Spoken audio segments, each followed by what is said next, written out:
The outbreak of terrorism is a legacy of years of United States support for the Mujahideen guerrillas in Afghanistan. Today, the city within a city known as the World Trade Center is back to work.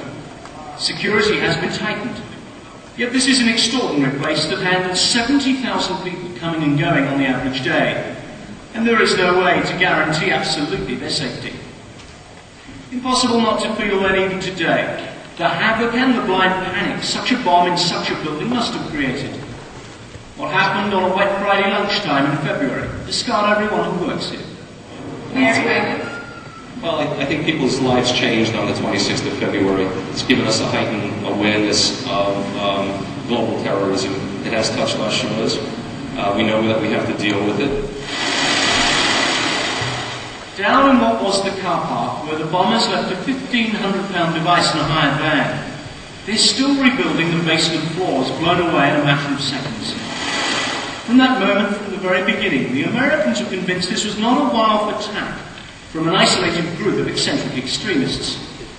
What they found, however, is a new breed of terrorist, inspired more by religious zealotry than political goals. Along the way, there have been some very shocking discoveries for the FBI and the police. Chief among them, the United States once trained and financed those who came to the World Trade Center back in February to leave that car bomb here in the basement. Mohammed Salome, the bomber who bizarrely went back to pick up his deposit on the rented van that carried the bomb, was the first to be arrested. He's a Palestinian from Jordan. Others who've since been detained here are Egyptian, Sudanese, and some of them have been American citizens for several years. Yet there is one experience that links them all. There's a thread, a common thread that runs through, and that is they're all one way or another people who were connected to or participated in the war in Afghanistan. Not Afghans, but people who were either recruited to assist or recruited to participate or participated in camps where people were trained to fight in Afghanistan. And who was running those camps? Who was this stuff was being done by Pakistanis and ISI, who were in fact managing the Afghan war for the United States, with very considerable assistance, financial support, and management ideas from the United States. ISI is the Pakistani intelligence service which recruited and trained Muslim warriors of the Mujahideen for the war in Afghanistan. Always with the help of America's CIA on the ground, and $3 billion worth of financial and material support from the American government. You were a nation of heroes. It was all part of Ronald Reagan's crusade to drive the Soviets out of Afghanistan. Yet even as Mr. Reagan was welcoming Mujahideen leaders to the White House in the spring of 1988, this covert war in Afghanistan was backfiring on the United States. Allah Ta'ala, in the name of Allah, the gracious, the most merciful. This is Sheikh Omar Abdul Rahman, an Egyptian cleric who first started coming to the United States at that time. The Sheikh recruited Islamic warriors, as he calls them. He went to Afghanistan himself on American-funded trips in 1989 and 1990. But it seems now that he was working all the while for the Iranians as well, specifically with Iran's Revolutionary Guards, helping them build training camps for guerrillas in Sudan once the Afghan war was over.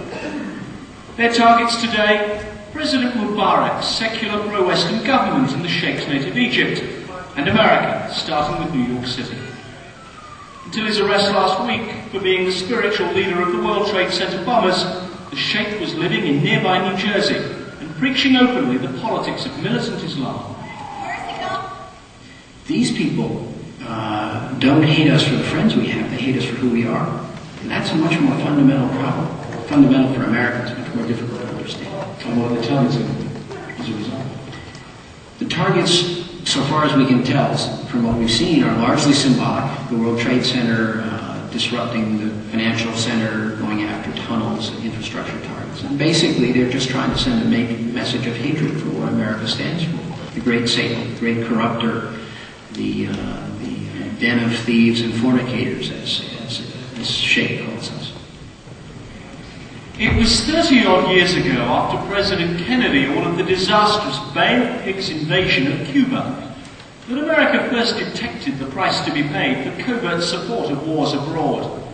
The CIA told John Kennedy, "We have a disposal problem, Mr. President. What are we to do now with the Cuban exiles we trained to overthrow Castro?" In the 1970s, those Cuban exiles turned up as the men who burgled the Watergate for President Nixon's advisors, and so sparked up the scandal that brought down the president.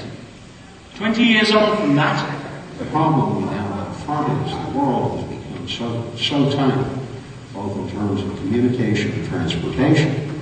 You can't guarantee that the people who you've trained or taught or shown techniques of terror, revolution, and upset, you can't keep them where you'd like them kept. They have a funny way of, when they're unemployed and underemployed, finding their way back. finding their way back to cities like New York, where today the FBI is warning that no public building can afford not to impose new security, and where tens of thousands of people have recently been using other routes in and out of Manhattan, keeping away from the bridges and the tunnels named by the Islamic extremists as their next target.